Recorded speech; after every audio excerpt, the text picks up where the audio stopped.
இவன் தான் நம்ம ஏரியாலே தௌலத்தான் நடக்குறான். இரு இவன் அடிக்கிறான் பாரு. ஏய் இங்க வாட. சொல்லு ப்ரோ. என்ன உங்க ஏரியால பெரியாலாமே அச்சிக்கலாமா? தேவையில்லாம பிரச்சனைலாம் பண்ணுங்க ப்ரோ. ஏய் அவள் தான் நீ என்னை பத்தி தெரியல உனக்கு. ப்ரோ ப்ரோ விடுங்க ப்ரோ விடுங்க ப்ரோ விடுங்க ப்ரோ. என்ன ப்ரோ? ஏய் என்னடா அடிக்கிற? உனக்கு பசங்களெல்லாம் கொண்டு வந்து உன்னை அடிக்கலன்னா பாடுறா. ப்ரோ ப்ரோ என்ன ப்ரோ கோமா போயிட்டு இருக்குங்க? என்ன ப்ரோ ஆயிடுச்சு? ஒருத்தன் நஷ்டம் ப்ரோ. என் கெத்த கட்டாம விட மாட்டான் ப்ரோ அவனை.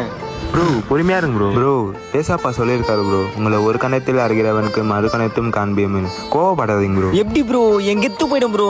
அவனை மன்னிக்கவும் மாட்டேன் ப்ரோ. ப்ரோ பைபிள் சொல்லுது, மன்னியுங்கள் அப்பொழுது மன்னிக்கப்படுவீர்கள்.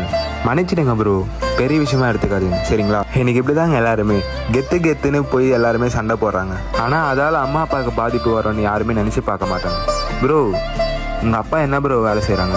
எங்க அப்பா ஆட்டோ ஓட்டுறாரு ப்ரோ. பார்த்தீங்களா இவ்வளோ கஷ்டப்படுறாரு. நாளைக்கு உங்களுக்கு ஏதாச்சும் ஆயிடுச்சுன்னா அவங்களுக்கு தான் ப்ரோ கஷ்டம். இதை நம்ம யாருமே நினச்சி கூட பார்க்கறது இல்லை. இன்னைக்கு நம்மளை ஒரு அடி அடித்தாலும் அவ்வளோ கோவம் வருது. ஆனால் ஏசப்பா நமக்காக அவ்வளோ அடி வாங்கியோ சகிச்சுட்டு போனார். ஸோ ஏசப்பா சொன்ன மாதிரி மன்னியுங்கள் மன்னிக்கப்படுவீர்கள் என்று நம்ம புரிஞ்சுக்கணும் சரி ப்ரோ, புரிஞ்சுது ப்ரோ. நீங்களும் மன்னிக்க பழகிக்கோங்க. God bless you. ஆமென்.